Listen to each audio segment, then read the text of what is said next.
Hi friends, मैं आकांक्षा GK with आकांक्षा में आपका स्वागत करती हूँ। फ्रेंड्स, आज हम भूगोल का प्रश्न पढ़ने वाले हैं। हमारे मेंस का पेपर फर्स्ट का जो सेकेंड पार्ट है भूगोल, उसका ये क्वेश्चन है कि भारत में जल निर्माण यान की समस्याएं जल निर्माण जो उद्योग होता है उनके बारे में बताइए।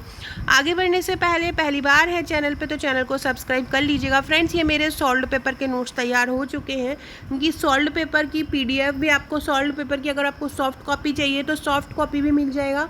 सॉफ्ट कॉपी का चार्ज इसका 1300 रुपये है और हार्ड कॉपी का चार्ज इसका 2000 रुपये है।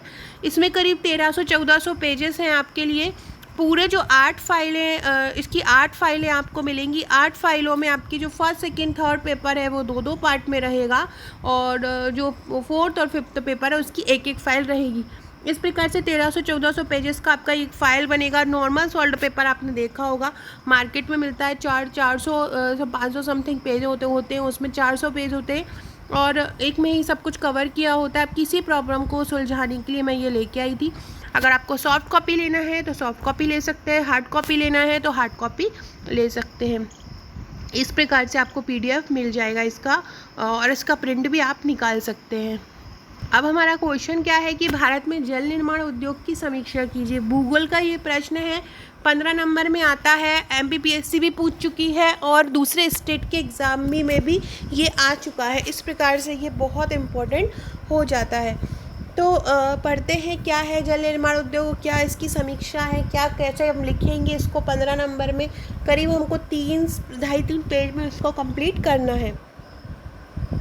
भारत प्राचीन काल से छोटी छोटी नावों से लेकर विशालकाय समुद्री जलयानों की निर्माण की दृष्टि से विश्वविख्यात रहा है। भारत का स्थान क्या है, भारत हमेशा क्या है, उत्सुक प्रवृत्ति का रहा है, जिज्ञासु प्रवृत्ति का रहा है, और वो शुरू से ही छोटी छोटी नावों से लेकर बड़ी समुद्री जलयान में विश्वविख्यात रहा है। प्राचीन काल में लोग जलयानों द्वारा ही व्यापार किया करते थे। प्राचीन काल के जो लोग हैं जलयान द्वारा व्यापार करते थे, अतः यहाँ बड़े बड़े मजबूत जलयान बनाए जाते थे। 19वीं शताब्दी के पूर्वार्ध तक यह उद्योग काफ़ी उन्नत अवस्था में था। 19वीं शताब्दी की जब स्टार्ट होने वाली थी तो ये उद्योग क्या थे, काफ़ी उन्नत थे। लेकिन इसके बाद लकड़ी के स्थान पर इस्पात का प्रयोग, वाष्प शक्ति का प्रचलन तथा ब्रिटिश सरकार की कूटनीति के कारण यह उद्योग अवनति की ओर चला गया। पहले ये विकसित अवस्था में था, लेकिन बाद में ये अवनति की ओर अग्रसर हो गया। देश में आधुनिक ढंग से जलयान निर्माण उद्योग का विकास 1941 से आरंभ हुआ। कब से आरंभ हुआ? 1941 से आरंभ हुआ, जब सिंधिया नेविगेशन कंपनी द्वारा विशाखापट्टनम में प्रथम जलयान निर्माण घाट की स्थापना की गई। किसके द्वारा? सिंधिया नेविगेशन कंपनी द्वारा विशाखापट्टनम में प्रथम जलयान निर्माण घाट की स्थापना की गई।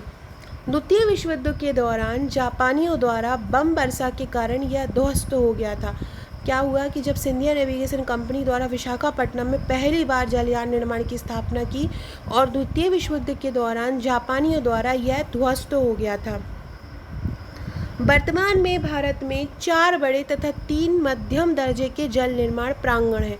कितने हैं? 4 बड़े हैं और 3 मध्यम दर्जे के जलयान निर्माण प्रांगण हैं। फ्रेंड्स, बहुत सारे लोगों का मेरे पास व्हाट्सएप पे मैसेज आता है कि रिव्यू दे दीजिए। तो ये जो आप ये वीडियो में देख रहे हैं, ये पेजेस जो मेरे नोट्स हैं, उन्हीं में से ही कुछ पेजेस निकाल के मैं वीडियो बनाती हूँ। सेम जो आप यहाँ से पढ़ रहे हैं यही प्रश्न होते हैं और यही क्वेश्चन होते हैं, यही हैंड रिटन होता है।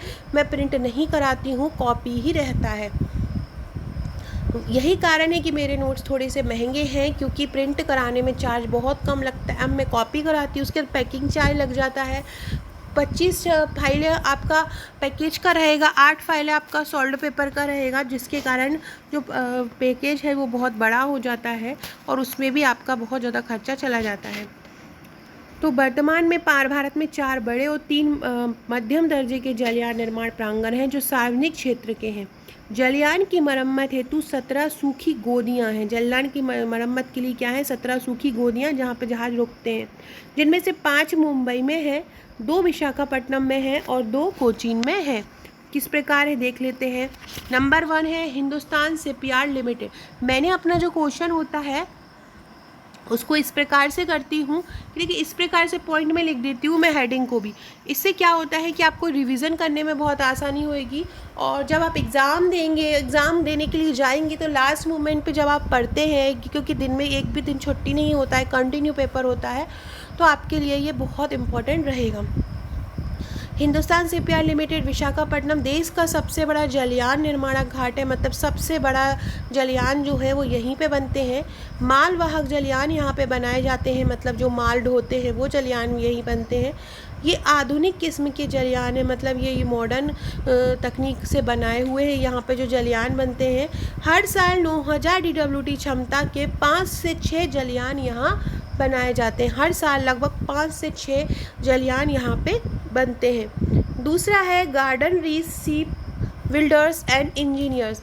ये जलयान निर्माणक घाट है। यहाँ 5 स्लिपें 2 शुष्क गोदियाँ होती हैं। क्या है, यहाँ 5 स्लिपें हैं, 2 शुष्क गोदियाँ हैं। यहाँ पे क्या बनता है, यहाँ पे बड़ी बड़ी नावें बनती हैं और जेट निष्कर्षण पोत का निर्माण होता है। बड़ी बड़ी नाव और जेट निष्कर्षण पोत का यहाँ पे निर्माण होता है। 26,000 DWT भार के जलयान भी यहाँ पे बनाए जाते हैं। जलयानों की मरम्मत भी यहाँ पे की जाती है। नेक्स्ट है मजगांव गोदी मुंबई। कहाँ पे है, मजगांव गोदी मुंबई में है। मुंबई का ये बंदरगाह है।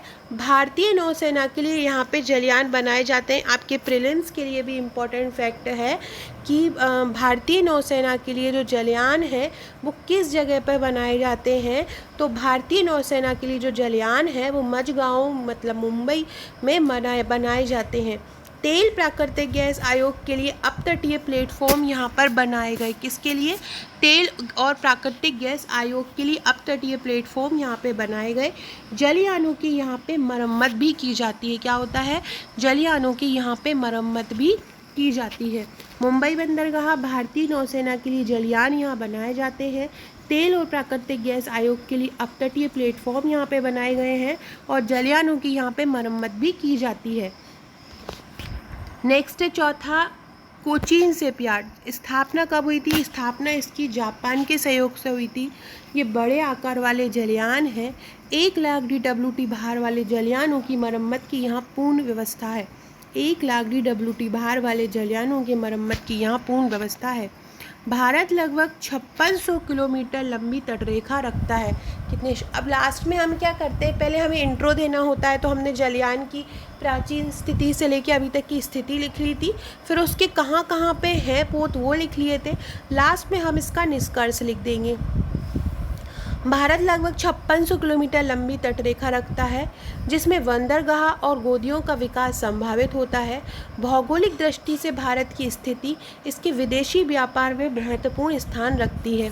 इस आधार पर हम कह सकते हैं कि भारत में जलयान निर्माण उद्योग का भविष्य उज्ज्वल है। क्या, भारत लगभग 5600 किलोमीटर लंबी तटरेखा रखता है, जिसमें बंदरगाह और गोदियों का विकास संभावित है। भौगोलिक दृष्टि से भारत की स्थिति इसके विदेशी व्यापार में महत्वपूर्ण स्थान रखती है, कि बहुत सा व्यापार इन्हीं के द्वारा होता है। इस आधार पर कहा जा सकता है कि भारत में जलयान निर्माण उद्योग का भविष्य उज्ज्वल है। इस प्रकार से हमने पहले इसका इंट्रो लिखा लगभग आधे पेज में, फिर हमने इसके पूरे ये प्रकार लिखे जो मेन है, इसके बाद हमने लास्ट में निष्कर्ष लिखा। फ्रेंड्स, ये मेरे नोट्स ग्रुप हर सब्जेक्ट का ग्रुप है। टोटल 22 ग्रुप हैं जो आपको मिलेंगे, जिसमें एक सॉल्व पेपर का रहेगा, 21 सभी सब्जेक्ट के रहेंगे। इन सॉल्व पेपर में आपकी बेहतरीन तैयारी करवाई जाएगी, रिवीजन आंसर्स दिए जाते हैं, यहाँ पे टेस्ट लिया जाएगा, एक कोचिंग जैसा माहौल यहाँ पे आपको प्रोवाइड कराया जाएगा। तो आप ये नोट्स लेके इन ग्रुप में जुड़ सकते हैं। नोट्स लेने के तुरंत बाद आपको इन सभी ग्रुप में जोड़ दिया जाएगा और जो भी अपडेट है वो आपको दे दिए जाएंगे। तो इस प्रकार से ये रहेगा। ये सॉल्व पेपर का नोट्स की PDF है। इस प्रकार से आपको सॉल्व पेपर की PDF मिल जाएगा, हार्ड लेना है हार्ड मिल जाएगा। और ये हार्ड कॉपी के नोट्स है मेरे, 8500 का फुल पैकेज है ये। और 8500 में आपको ये पूरा नोट्स मिलेगा, MP स्पेशल मिलेगा। MP स्पेशल की 4 फाइलें रहेंगी, इस प्रकार टोटल 25 फाइल रहेंगी, प्लस सॉल्व इसके साथ सॉल्व पेपर का रेट 1200 रहेगा। तो 8500 प्लस क्या होगा आपका 1200 हो जाएगा। तो आपका ये हो जाएगा 9700 रुपये होगा, जहाँ पे आपको सॉल्ड पेपर भी मिलेगा।